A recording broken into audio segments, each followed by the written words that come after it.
Okay, good to see everyone this evening. On Wednesday nights we're going to the book of Proverbs. I really appreciated Eric's lesson concerning money matters. That was very good from Proverbs. And we're looking at Proverbs, a study of Solomon's subjects. And so tonight, let me tell you where we're going tonight to begin with. We're going to be looking at wine and strong drink. Now, before we say anything about this topic, keep in mind that the book of Proverbs, it has a domestic setting. It has a family flavor, if you will, because the proverbial parents are talking to their children. Sometimes we read over and over, my son, my son, my son, and we might think that they're just talking to their son. Well, in places you can see they're talking to their children, their sons and daughters. And this is important because they're talking to them about this very subject right here, about wine and strong drink. Would to God that more parents today would talk to their children about this subject. And I'm talking about in the world and yes, within the church. And I wish that they had the same approach that Solomon had in the book of Proverbs. You know, sometimes talking about this subject, it seems like we say, well, number one, God condemns drunkenness. And then number two, what is suggested is moderation. Well, I'm convinced, and you do your own study, but I'm convinced if we really study the Bible as we ought, there are three things that will emerge regarding this study. Number one, yes, God does condemn drunkenness. There's no doubt about that. All should be agreed on that. But number two, the Bible does not encourage moderation.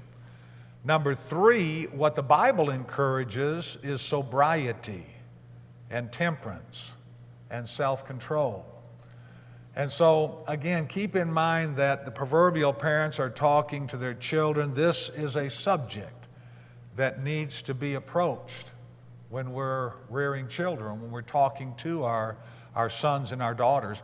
Let's just look at a couple of verses now. This is not concerning the wine, but it's about the children, okay? Lest we think it's just about sons and that's all. Turn to Proverbs, the 4th chapter. Look at Proverbs 4. Specifically verse 1. Notice what it says here. Hear, my children, the instruction of a father, and give attention to no understanding. So, my children, okay? Again, you remember in Proverbs 31 in verse 28, her children rise up and call her blessed. Her husband also, when he praises her, saying, many daughters have done nobly, but you excel them all. And so the children, the children that were given instruction by their mother, they rise up and they call her blessed. Just look at this now. It'll probably be next week before we get to this context. But look at Proverbs 31. This is interesting because, again, remember, her children later on in this context rise up and call her blessed. Well, look what it says here in chapter 31 in verse 1. The words of King Lemuel, the utterance which his mother taught him. And so what we have here is King Lemuel. Most people think, most commentators, that this is probably referring to Solomon. But anyway, what he is relating to us is what his mother taught him. And again, in this context, you're going to be reading a lot about wine and strong drink. And she just tells him, it is not for you. You are the king. You do not need to be drinking and forget justice. And so, again, we see the instruction of a mother remembered, even as Solomon was king. Mothers and fathers, don't ever sell your influence short. I think that's one of the things we see in Proverbs 31. Here's the king. Here is the mightiest man in the land, and he's remembering what his mother told him. And I think that's true. Whatever we do as we go through life, we remember what our mothers, what our fathers taught us. And so what we're going to do tonight, we're going to be introducing it by just making some very quick observations. And on one hand, I apologize for what we're looking at tonight, but it does lay the foundation for what we will be looking at next Wednesday night. Now, notice this. We're not going to go through every verse here. But wine, I think there's 11 times where wine is mentioned in the book of Proverbs. And so here are some of the verses if you want to write those down.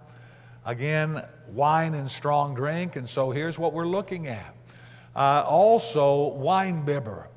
This is mentioned once in Proverbs 23 and verse 20, and this is one of the verses that we, of course, will look at. About half of the verses under wine will be covered when we look at Proverbs 20 and verse 1 and Proverbs 23, verses 20 and 21, and then Proverbs 23, beginning in verse 29, going through verse 35, and then Proverbs 31, beginning in verse 1, going through verse 9. So those contexts that we just mentioned, at least half of them are reflected in what we see here. Also, strong drink is mentioned, and likewise, the drunkard is mentioned. And so, Proverbs has a lot to say about this subject. You know, generally speaking, what the proverbial parents are doing, they are warning their children about sin and the dangers that lie in this life. And so they warn them about a lot of different things. They warn them about, my son, if sinners entice you, do not consent, in Proverbs 1 and verse 10. They warn them about not trusting in the Lord and trusting in themselves. Remember Proverbs 3 and verse 5? Trust in the Lord with all of your heart. Lean not to your own understanding.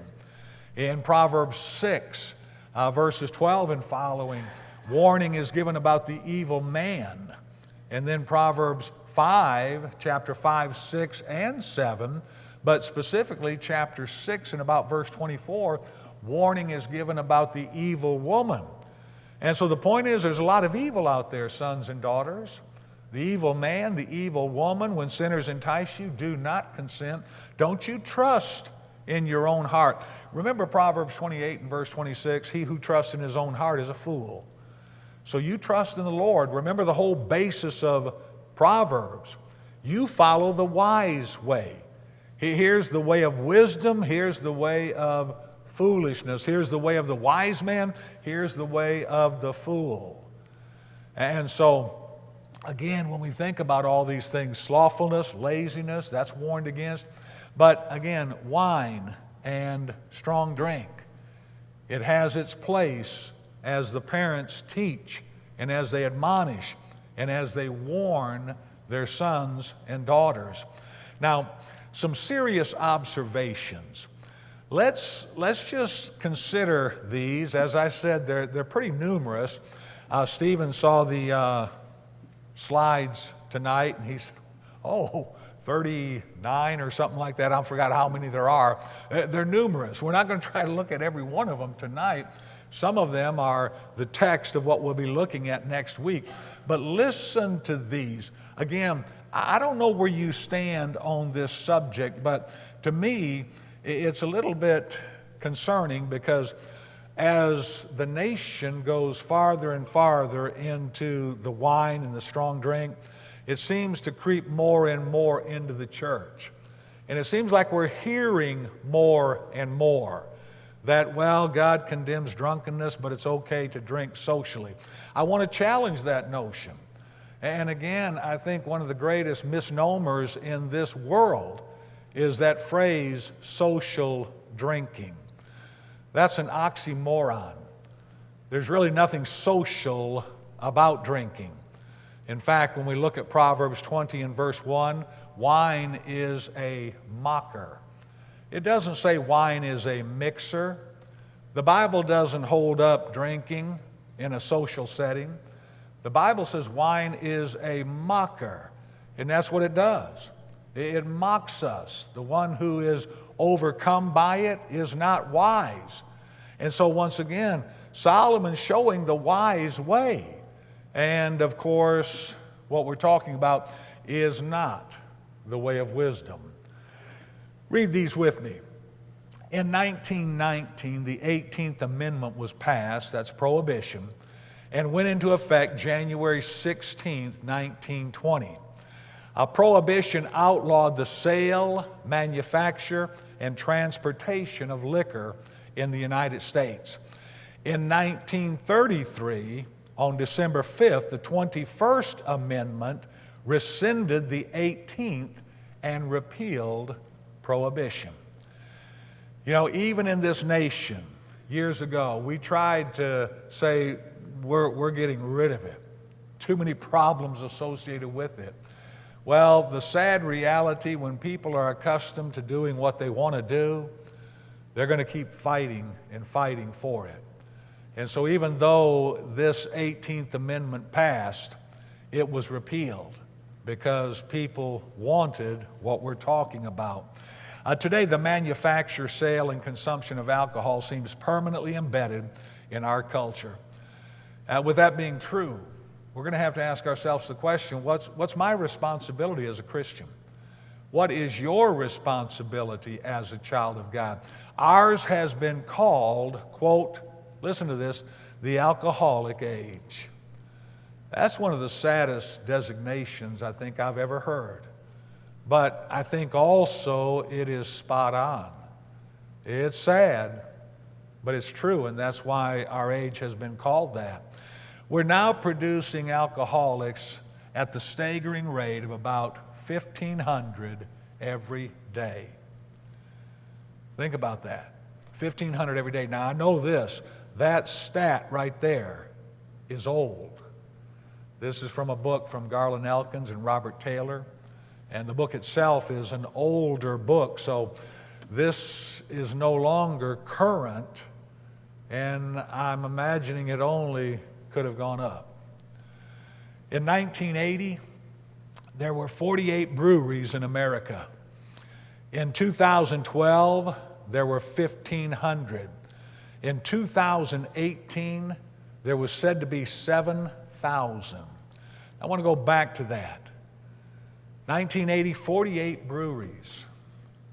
And by 2012, 1,500. And again, 2018, 7,000. Julie can tell you, you know, we like to go to the Beavers Bend area, Broken Bow, Hochatown, and with the explosion in building up there, there's also come another explosion, and that's with all of the drinking places, the breweries, the saloon. They built a saloon that looks like, you know, just like back in the Western days, and it's probably one of the most popular places, sad to say, in Hochatown. But you won't believe how many places have sprung up there, and so it just typifies what's being said here. Again, let me go back here. Notice this next one. The clear message in our nation is drink. And I don't think anybody's going to, say that that's not true. That's what our nation says, drink. Laughing Cow cocktails. Now, I haven't seen their commercial in a long time. I hope they've gone out of business. But Laughing Cow cocktail tells us to, quote, drink like a lady. And of course, that product is geared towards the ladies. And when I think about that, drink like a lady, I think about Titus 2 and verses 4 and 5, and I cannot see biblically the older women teaching the younger women to drink like a lady. No, it's to love your husbands, to love your children, and also as you go through Titus, the 2nd chapter, sobriety is mentioned so many times. Budweiser, at the end of some of their commercials, offers a hypocritical disclaimer which says, drink responsibly. Well, they could stop with just the first word, drink, because that's what they want. They want you to drink. They want to come off as squeaky clean by suggesting, well, we want you to drink, but drink responsibly. Listen to this next quote. There's no such thing as responsible drinking. It's always irresponsible and dangerous. Wilkerson says that. Dr. Sidney Cohen, a drug abuse expert, describes alcohol as the most dangerous drug on earth. Now, stop here for just a moment. We all know this, but I think sometimes we forget it or we pass over it. Don't ever forget that what we're talking about is a drug. We'll notice something else in concert with this later on, but it's amazing to me that some Christians defend alcohol, and yet they take a very strong stand on drugs, as they call it. Alcohol is a drug. You can't have both sides of the coin. You can't defend alcohol without being consistent and defending other drugs. And so, the most dangerous drug on earth. Notice the next quote. Alcohol is used by a majority of the adult population and creates more problems than all other drugs combined. Again, there's no denying these observations. Dr. Carl Menninger of the Menninger Clinic in Topeka says alcoholism constitutes the country's largest mental health problem.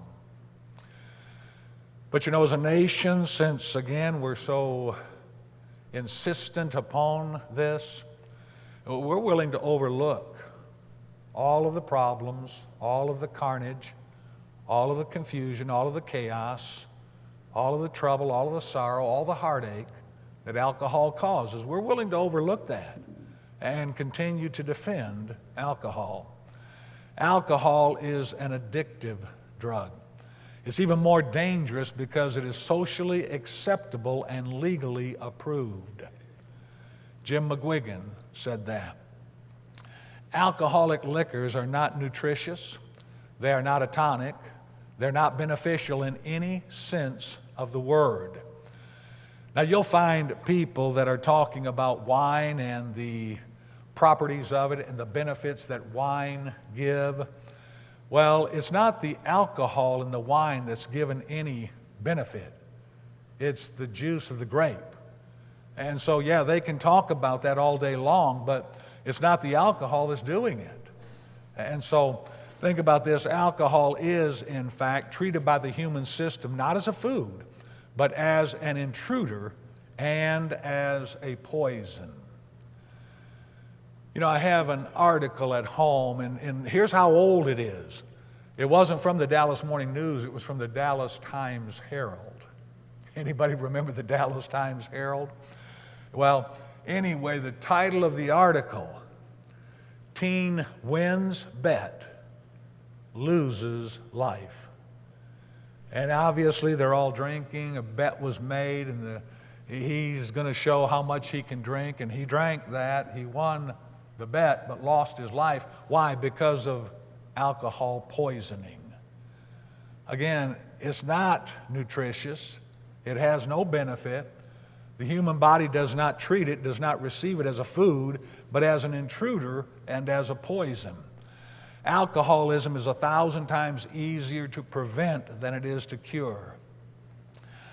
That's one of the reasons I think we need to do our own study and not just listen to what the majority are saying.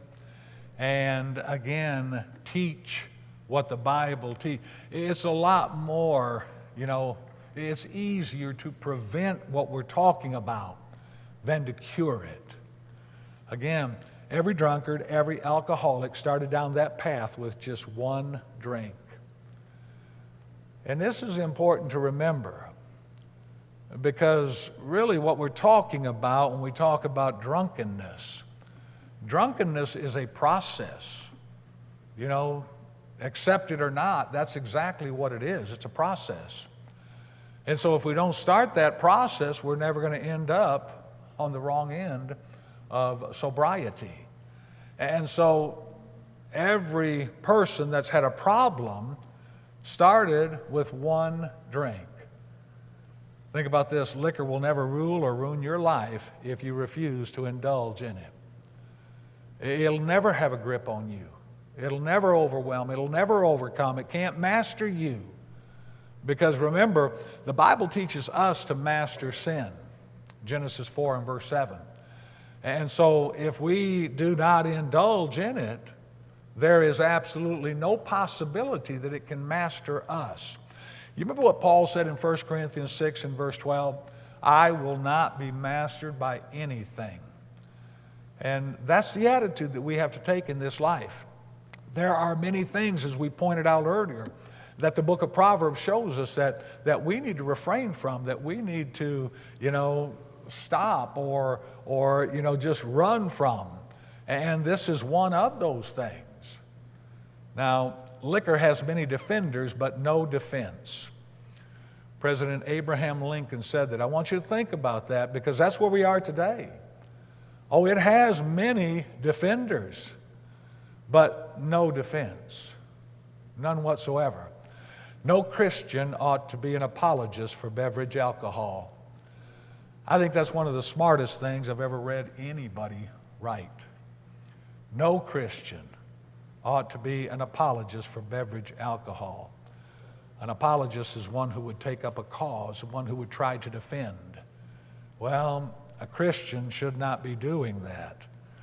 Again, a Christian's attitude towards alcohol must be consistent with his attitude towards all other drugs. So let's just remember that. If we're going to be an apologist for alcohol, if we're going to try to defend it, then we better understand where our stance must be with other drugs. I don't know, have you seen the marijuana, the cannabis explosion that's going on today in our nation? Well, I don't know where you stand on that, but I know one thing. If you're defending alcohol, you have to get on that bandwagon too, and you might as well with other drugs, because that's exactly what alcohol is. I can easily defend not drinking, but no one can safely defend its consumption. And with the emphasis on safely. Who knows when we advocate that drinking in moderation is okay? Who knows how someone's going to take that? Who knows what's going to happen in their life? Turn with me to a verse. And this is setting forth a principle in 1 Corinthians, the 8th chapter. Do you remember what Paul has been asked? The Corinthians are asking him a lot of questions, and he's answering those questions.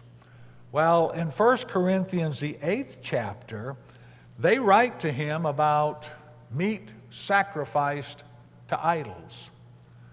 Paul, what about this? I mean, that was their society.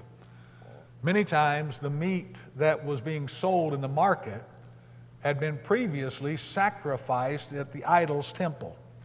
And so what about this meat here? Can we eat it? Can we partake of this? Can we buy that and use it?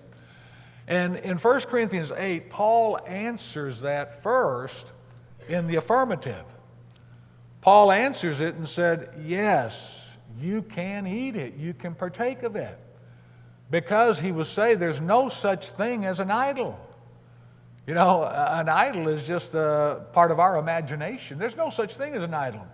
There's only one true God, and so, yes, you can. But then, later in 1 Corinthians 8, he backs up and he'll answer it in the negative. He's going to say, you know what? All men do not have this knowledge. And what if someone sees you partaking of this, and they don't have the knowledge that we're talking about, that there's one God and these idols are just worthless, and so you hinder their conscience by what you're doing.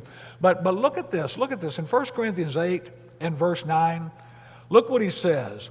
But beware lest somehow this liberty of yours become a stumbling block to those who are weak. And so Paul's conclusion to all of this is if meat causes my brother to stumble, I'll never eat meat again. Paul says, I'm not going to be a stumbling block. Even though I know I can eat it, I will not, because I don't want to be the reason somebody stumbles. Let me put it like this. Even if someone could prove biblically, and that's yet to be done, even if someone could prove biblically that it's great, it's fine to drink, you still have to deal with that principle. What if someone sees you drinking? And what if someone, because of your drinking, can't handle it, they become an alcoholic? You have placed a stumbling block in their path. And remember that word in verse 9 of 1 Corinthians 8. Beware lest somehow. Paul didn't tell us how it could happen. He just says somehow. What if this somehow could happen? And so once again, I can easily defend not drinking, but no one can safely defend its consumption. Not with 1 Corinthians 8 staring us in the face. There is no just criticism of complete abstinence from liquor. Some may ridicule and laugh at you, but there's no law of God or man to be broken by leaving it alone. You ever thought about that? You remember the fruit of the Spirit? And after he cites those 9 fruit of the Spirit, he says, against such there is no law. No law of God, no law of man against those things. And the same is true with this, what we're talking about. There is no law of God and no law of man to be broken if we say, I'm going to leave it alone. I will not partake of it. When one honestly considers the sorrows, heartaches, and problems alcohol causes, the same should be amazed and dumbfounded at its popularity. This is something that still I don't get it. I guess I never will get it. It's not that we don't know how many deaths are caused every year, alcohol related. But yet we just write that off. We just forget it. Why? Because as a nation, we want to drink. As a nation, we're going to drink. And forget the carnage. Forget what it does to others. Forget what it does to ourselves. I was watching, this was about 3 years ago, I was watching an episode of In the Heat of the Night. And what caught my attention was the episode was around drinking. It was around this issue. Now, if you remember the show, they don't take a stand for much by way of morality, okay?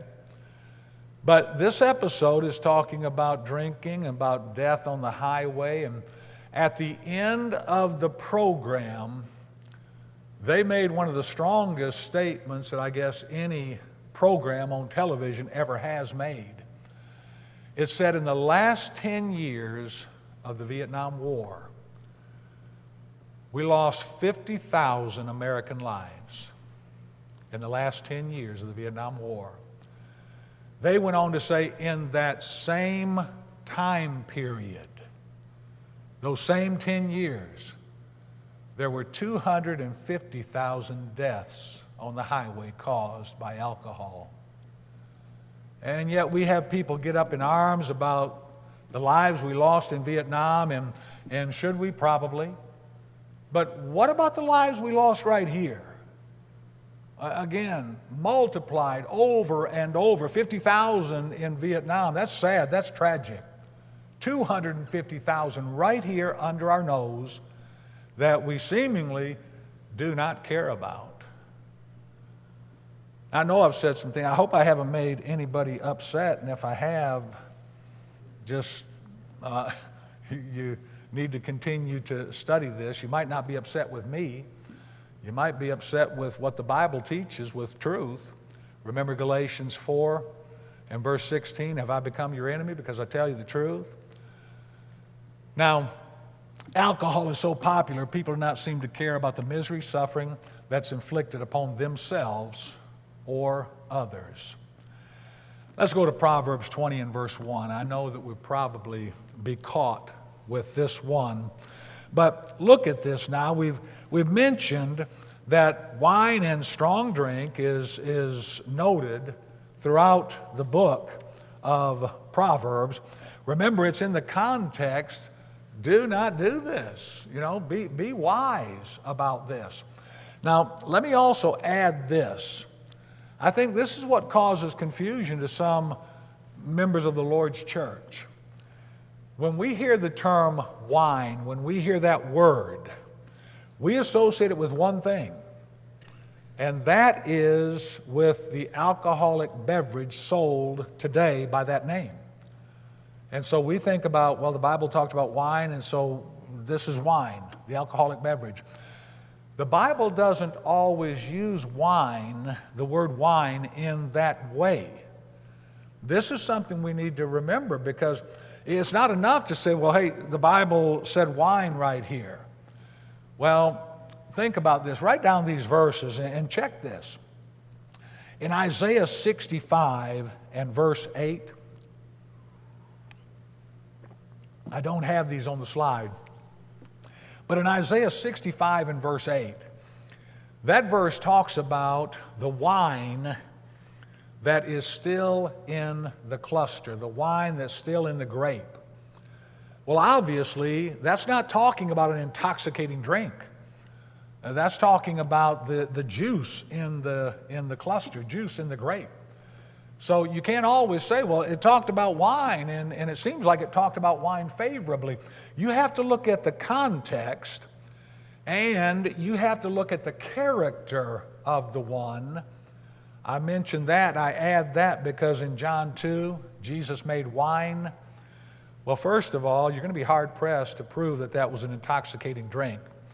Secondly, don't use Jesus as an example of someone who gave an intoxicating drink to his friends and neighbors.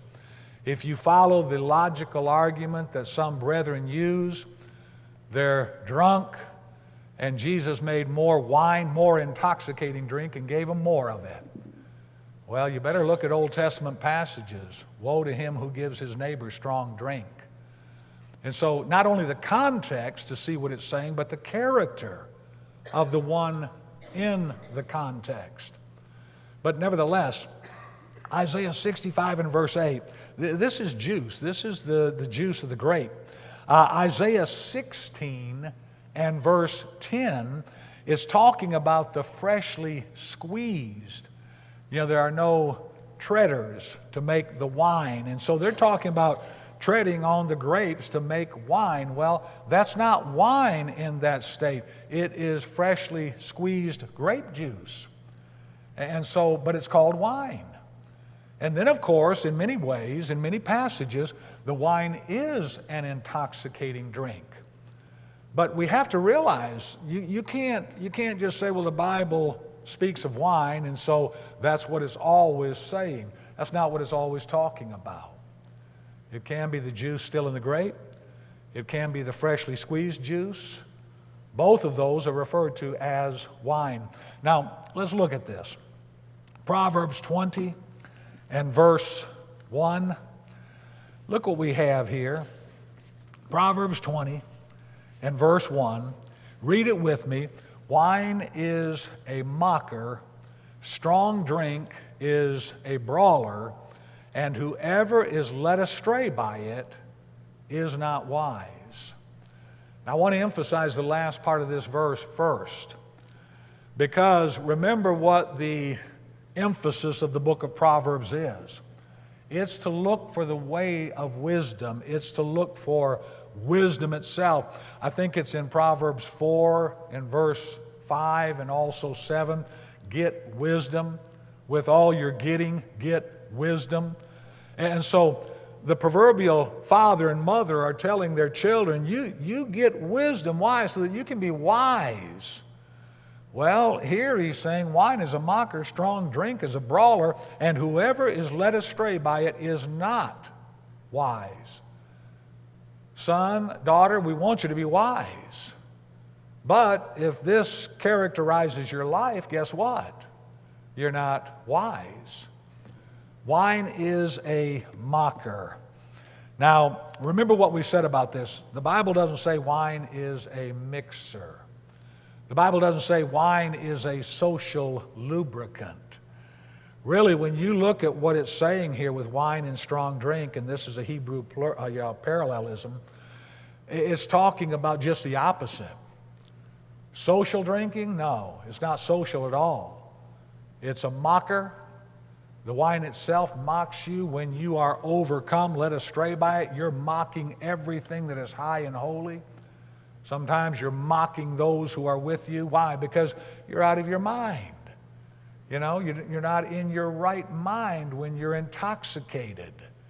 And so wine is a mocker. Strong drink is a brawler. Isn't that interesting?